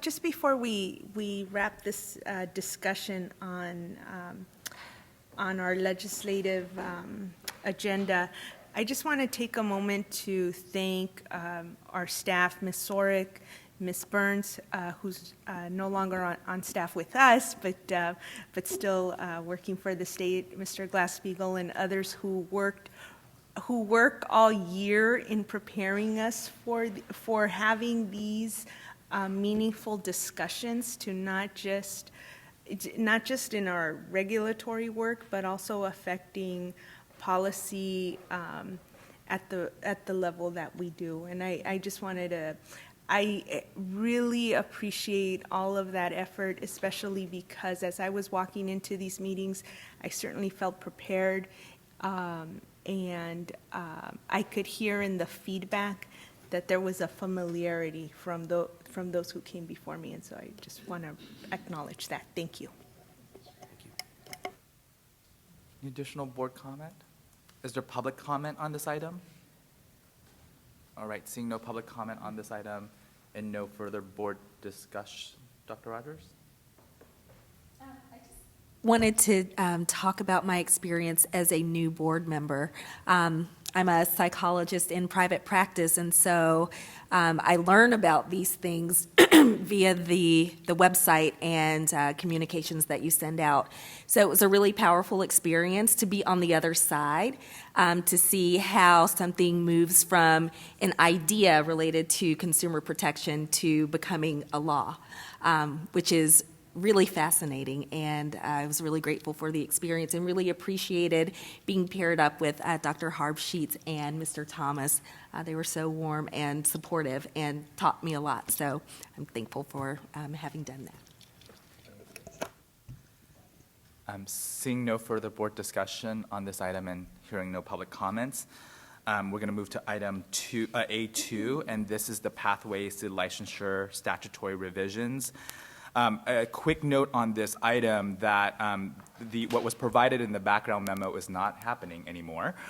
So originally, non-substantive changes to pathways would be included in our sunset bill, and substantive changes would be introduced as a separate bill. We've heard from our conversations with the BMP committees of both the Senate and House that they would, the Senate and Assembly, that they would like to wrap the entire pathways bill into our sunset process. So We'll no longer be seeking an author to make the substantive changes, as it's the intention to include the entire pathways into our sunset bill. Any additional board, and sorry, Nothing additional. board comments? Any public comments? All right, seeing no board or staff board or public comments, we're going to move on to item B. So, Mr. Glass-Steagall. Thank you. Okay, agenda item 18B1A, which is AB 1145. It's a Christina Garcia bill regarding child abuse reportable conduct. The board took a position on this on the April 2019 board meeting, and it is a support position. I checked this morning, and the bill has now moved through the third reading of the assembly floor and is now in the Senate, and it's assigned to the Rules Committee, which is the first assignment it receives before it's referred to a policy committee. So the Senate floor reads the bill one time, and then they generally move it pretty quickly to the Rules Committee, and that committee determines which policy or policy committees, one or more, are going to see the bill. So it'll probably be referred to like a health committee or business professions committee, or depending on the subject matter of the bill, and that's what we are waiting on at this point. And it passed the assembly with a 47 aye vote and 19 no votes. And this is informational purposes only. There's no action required at this time. Board comments or questions? Public comment? Seeing and hearing none. Next item, please, Mr. Glass-Steagall. Thank you. The next bill is SB 53. It's an open meetings bill. At the April 24, 26, 2019 meeting, the board voted to oppose the bill, and there has been no change since the completion of the memo. There actually has been no change since August 30th of 2019. It is held in committee of the Appropriations Committee under submission. And that's all to report on this bill.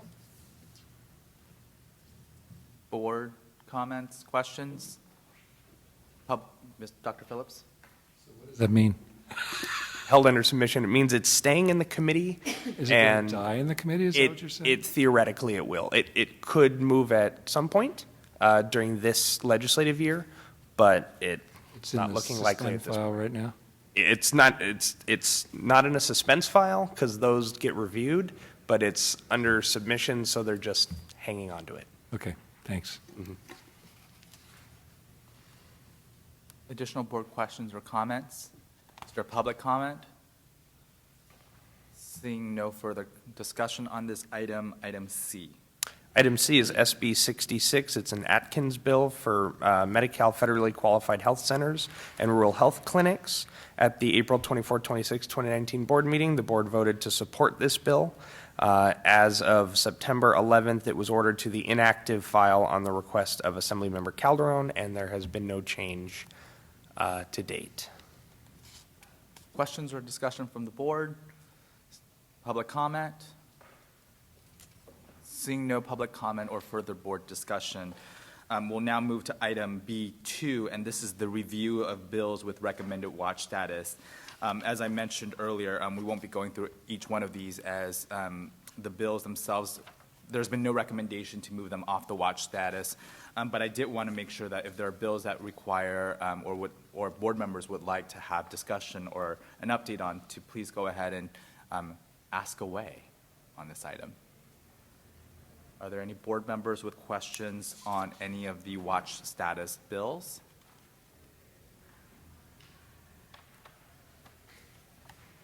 And while board members continue, are there any public comment on any of the watch status bills, items A through X? All right, seeing no public comment, I'm going to bring it back to the board one more time. And seeing no items here, the Ledge and Regulatory Affairs Committee will be meeting by teleconference on June 12th, and at that time we'll have a new set of bills to go over with regard to this legislative session. And because we're in the second year of a two-year session, we expect things to move fairly quickly. And we will have, I believe, at least three, 1 to 3, depending. We'll take a look at those. There were a couple of bills that came up that we will be addressing at the April teleconference. Again, a hearty, quick teleconference discussion. Find a comfortable room wherever you'll be. Is for item C, update on California Psychological Association legislative proposal for psychological testing technicians. Mr. Glassbeagle and Dr. I'm Joe going to Linder-Crowe. defer to Dr. Joe Linder-Crowe.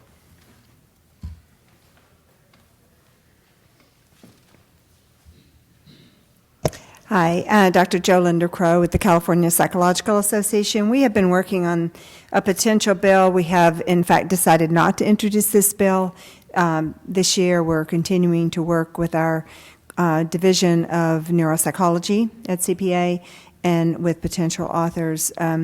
We want to do a little bit more in-depth work, so we will not be introducing the bill this time. Thank you, Dr. Joe Linder-Crowe. Any questions for Dr. Joe Linder-Crowe? All right. Any public comment on this item? Seeing no public comment and no further board discussion, thank you, Mr. Glassbeagle. Appreciated that. So item number 19, items for future meetings, and the board may not discuss other legislative items for future meetings. The board may discuss other items of legislation in sufficient detail to determine whether such items should be on a future board meeting agenda and on whether to hold a special meeting of the board to discuss such items pursuant to Government Code Section 11125.4. Any items for this slide? Any public comment? Seeing none, no further board discussion. Thank you so much, Mr. Glassbeagle. And we'll now move to item 20 for regulatory updates. Back to you. Thank you, I feel President like we're Fu. on a news show right now. Oh, yes, sorry. Mr. Vantes, please. I'm sorry. So, just kind of looking timeline-wise, since we just had that deadline for the bills and the changes in our meeting schedule, how will our process look to take positions on bills? Like, how are we, so we could weigh in on the right times? How are we planning that? Absolutely. So I know that came out kind of general. No, I think if I may, I think the question is, given the fact that bills were introduced last week and the committee itself won't actually meet until June, and we have an April teleconference, what is the process by which we are timely in response to the bills in review of that? And part of the procedures that are established, including in the administrative manual that we'll be later adopting, is that the chair of the Legislative and Regulatory Affairs Committee works with board staff to determine on any bills that may need the board to take action on. And that discussion, and if those items are coming up between our meetings, the chair, in consultation with the board president and staff, can then submit a letter in support or opposition or concerns or whichever on the legislation in between meetings that we have. And I think just given, again, with the timeline that we have, if we do go that route, we want to make sure that that is shared publicly at our April teleconference. And of course, all the letters are public. But I think in terms of being open and transparent about the decision-making process, we would want to do that and also keep the entire committee in the loop about that. Ms. Orr?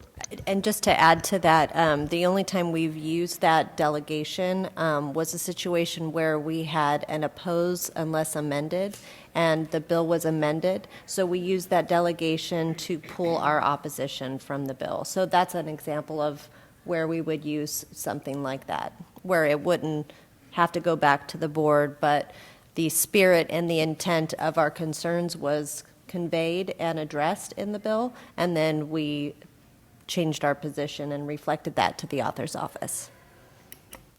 Thank you. Any additional questions or thoughts? No, thank you. So, Mr. Glassbeagle, item 20 on regulatory updates. Item 20 is the status of all the current regulatory packages that the board is currently in the process of preparing and or walking or ushering through the administrative procedure process. The only change to the document provided is to F, which is internally referred to as the regulatory package regarding AB 2138, which is a bill that passed a couple years ago, or about a year ago now. And the current notice period or comment period now ends on April 7th, and there will be a hearing at the Department of Consumer Affairs on April 8th. And then the board is going to hear any comments on the April 17th meeting, which is to be agendized. In addition to that, there is changes to the regulatory language that came to our attention, that the need for these changes came to our attention because of the Veterinary Medical Board, so their changes. So I'll step back. AB 2138 changed the Business Professions Code drastically for all boards. So every board has to go through and create a regulatory package to implement the changes to the legislation. The first board to submit their package was the Veterinary Medical Board. So it's been a lot of wait and see on how things weren't going to be processed by the Office of Administrative Law and how they were going to, if they were going to have any comments on anything. So the comments were received from the Veterinary Medical Board, and it made its way through legal, and legal has reached out to Noreen, which is also legal, and then she reached out to me, and we talked about the different issues, and then we talked about it, and we have a proposal here for the board, and I'm going to turn it over to Ms. Marks.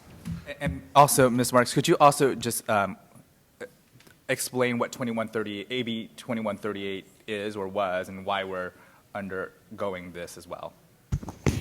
AB 2138 amended Business Professions Code 480, as well as a couple other sections, which changed the definitions of what is substantial relationship, which impacts the bases upon which a board can deny a license. So it changed the nature of criminal conviction. And criminal convictions have always had to be substantially related, but it changed the nature of those, as well as said you've got to develop additional criteria for a petitioner or an applicant or a licensee to show that he or she has been rehabilitated. So as Mr. Glass-Steagall said, it impacted all the boards essentially in DCA. And the legislation is operative July 1? 2020, yeah. 2020 of this year, even though it was from 2018, right? So all of the boards and bureaus have been working to get them to OAL in order for them to, all the regulations, in order for the regulations to be effective July 1. The department issued a couple different advice memos with how to do this, with what the options were. And this board then looked at, you looked at your substantial relationship criteria and your rehabilitation criteria some time ago. And February of last year. So the department has been working to try to get these through agency and then to OAL. And as Mr. Glass-Steagall said, the first one that went to OAL was VetMed. And based on OAL's comments with VetMed's regs, it was suggested to all of us with our boards to look at what OAL wanted changed with VetMed and decide whether or not the regs for your boards needed to be modified in any way, and whether those modifications would be considered substantive or non-substantive.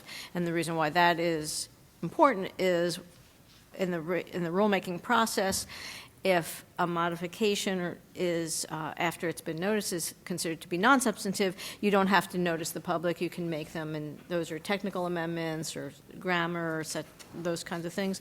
If it's considered substantive, then the board has to issue what's called a 15-day notice of modified text. So we Mr. Glassspiegel and I had a rather long conversation about what changes were being made to the vet meds and what we thought needed to be made to this board's regs based on that. It's not entirely clear, it wasn't entirely clear to me at least, whether OAL would consider those substantive or non-substantive.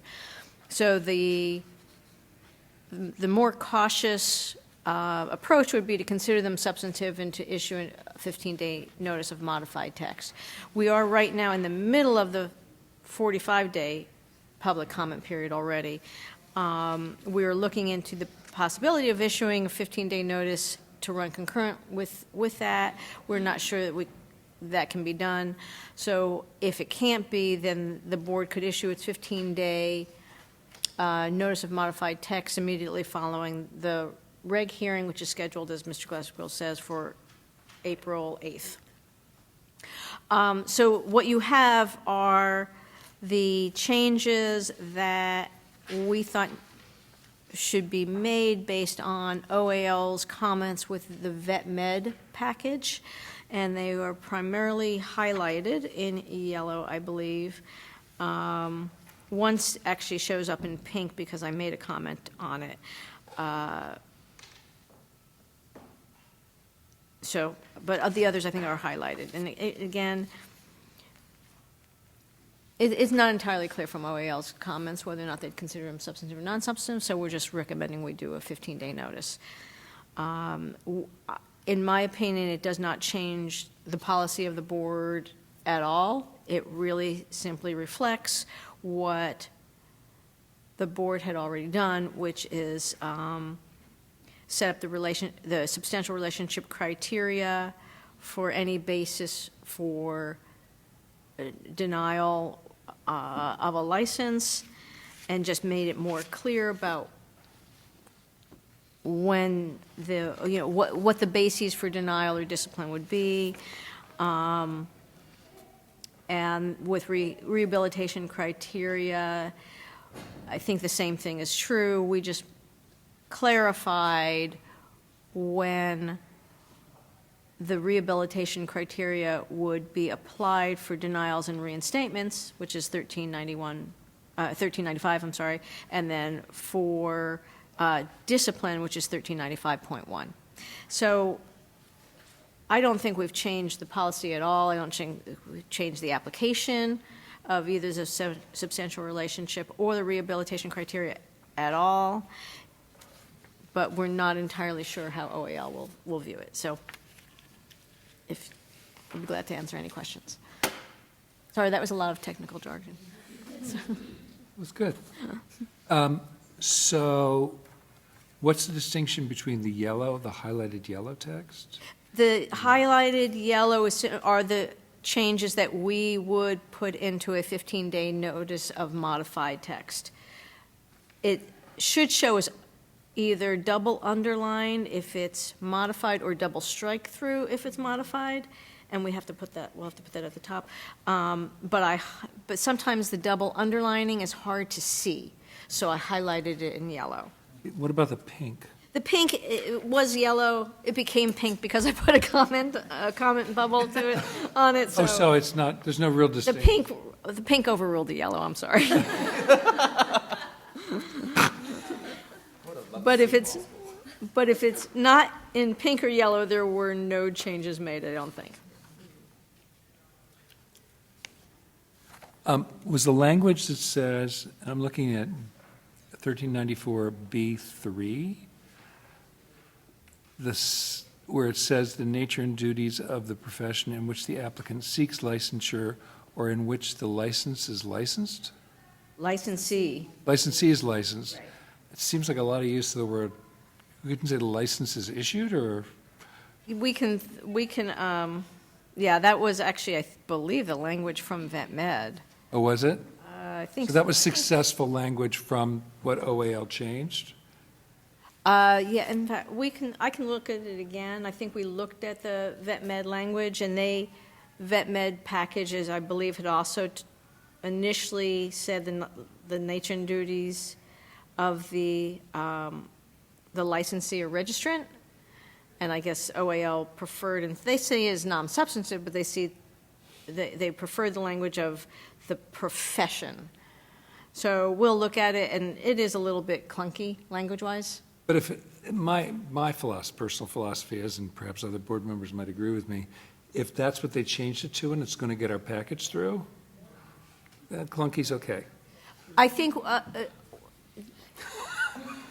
if we do a 15-day notice of modified text, especially since this language was considered non-substantive or non-substantial by OAL anyway, if at the time the board adopts the package on, presuming you do, on April 17th, we could do a technical change then. Okay. So if you want to wordsmith it at that point. Any additional questions from the board? I had one question with regard to Section 1394, the substantial relationship criteria, and specifically under paragraph C where it lists items 1 through 8. Does board staff feel like those 8 items are, one, address the spirit of AB 2138, and also at the same time advance the consumer protection mission that we set out to do? Yeah, staff believe that this regulatory package is as close as we can possibly get to continuing our mandate of consumer protection as well as absorbing the changes of AB 2138. When we were first reviewing the options for the language, substantial relationship language, I think our office suggested that you could go, and some of the boards did go, with a very broad statement about substantially related if you're attempting or violating or attempting to violate either your Practice Act or something along those lines. Some of them had then maybe a shorter list of crimes, fiscal dishonesty, theft, et cetera. What we had discussed at that time is whether or not we wanted, this board wanted to be a little bit more particular with those crimes so that the Office of the Attorney General, if and when it's bringing a case to hearing, does not have to argue about whether something like stalking is substantially related to the practice of psychology. So there were pluses and minuses, and I think this board thought the better policy would be to be very clear. We don't want to have to be have this be an issue at the time of a hearing. So I think we looked at particularly those acts that involve boundary violations and any sexual misconduct as well. So I think that's why this list tends to be a little bit longer than some of the other packages that I've seen. I think for the April teleconference, when this item comes before us, I think in the briefing materials for us, I would find it personally helpful if we could also include the memo that staff had developed for AB 2138 originally. So there's an explanation of what the bill did. Some of the, I don't think anything new needs to be written. I think just the documents in the past, if they can accompany this item so that there's a record for us in April, it might be really helpful so we're not trying to dig through about a year's worth of agenda materials to piece together our own history. And I think just for our own edification, that would be helpful for the April teleconference since we don't have the benefit of being in person with each other. Before the board votes, I wanted to, Ms. Marks, if you would, during our conversation on 1395.1, there was that language at the end of the first line, excuse me, where it says of a person holding a. For this amended text, do we want to remove that so that it reads revocation of a license or registration, considering the suspension or revocation of a license or registration under the psychology licensing law?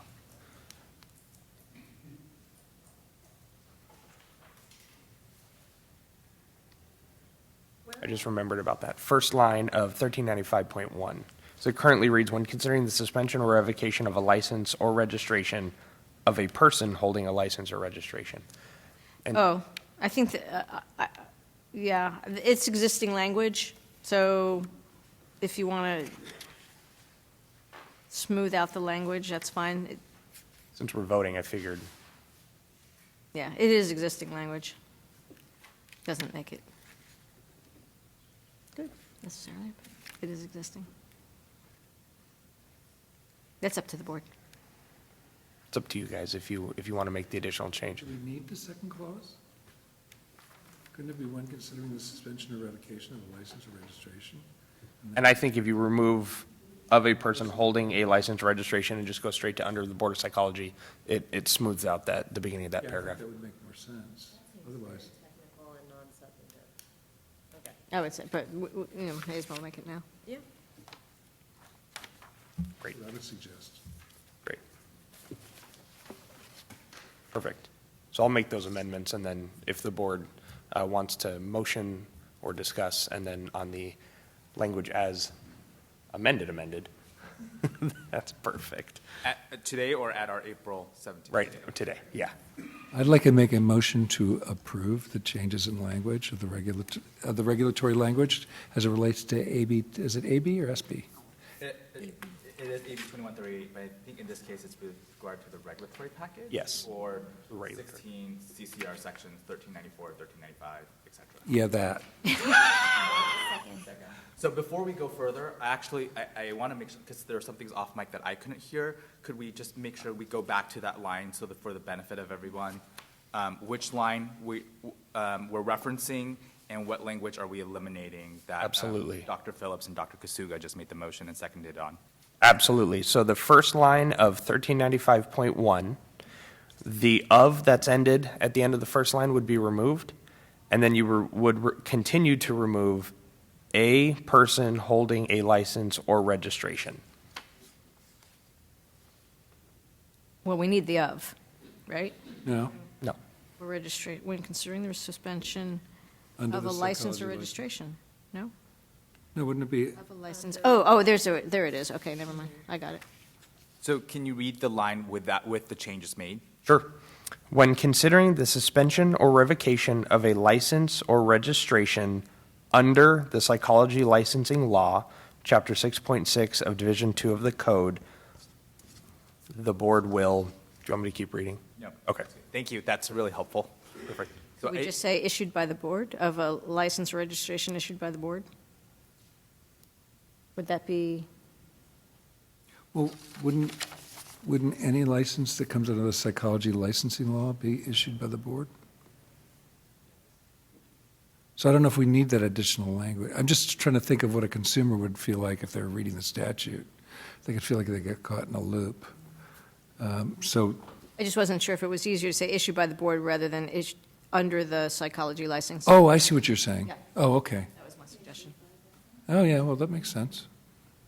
So it would read, when considering the suspension or revocation of a license or registration issued by the board? Mm-hmm. I think that covers. That's really straightforward.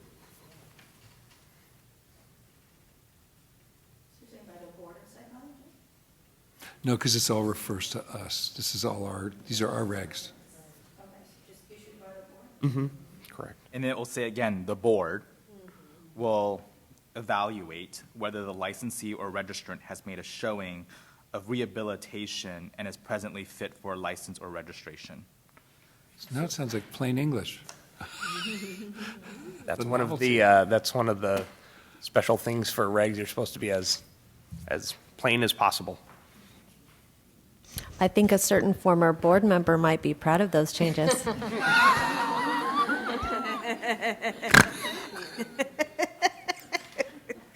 All right, so we have a motion made by Dr. Phillips and seconded by Dr. Kasuga with regard to making non-substantive technical amendments to Section 1395.1, as we just discussed in the first sentence. Is there board discussion with regard to that motion or questions about clarification? Are you taking it? Oh, I apologize. we're taking all those changes highlighted in pink and yellow. Pink and yellow. Yes, with no distinction made between them. So, let me take a step back and clarify that the motion made by Dr. Phillips and seconded by Dr. Kusuga is with regard to accepting the non-substantive changes highlighted in yellow and pink, as well as making the language change to 1395.1 in the first sentence. Is there any board discussion or questions about that motion before us? Just to clarify, it's to approve this language for a 15-day notice of modified text, right? Yes. So seeing no board discussion at this time, is there public comment with regard to this motion? All right, seeing no public comment, any additional board questions? Comments? All right, if that's the case, Mr. Glassbeagle, please call the roll. Will do. Bernal. Aye. Kasuga. Aye. Cervantes. Aye. Fu. Aye. Arbsheets. Aye. Phillips. Aye. Rogers. Tate. Aye. Motion passes. Mr. Fu, could I ask for an additional motion to delegate to the executive officer to make any other technical, not substantive changes to effectuate the policy of the board in order to get the package approved? So moved. So it's been moved by Dr. Phillips, seconded by Dr. Tate, with the language that Ms. Marks just described for us, with regard to delegation of authority to the executive officer for non-substantive changes. Is there board discussion with regard to that? And is there public comment with regard to the delegation of authority to the executive officer for non-substantive changes? Seeing no public comment and seeing no further board, did Dr. Kusuda, did you have a comment? Oh, seeing no further comment or discussion, Mr. Glassbeagle, please call the roll. Bernal. Aye. Kasuga. Aye. Cervantes. Aye. Fu. Aye. Arbsheets. Aye. Phillips. Aye. Rogers. Aye. Tate. Aye. Motion passes.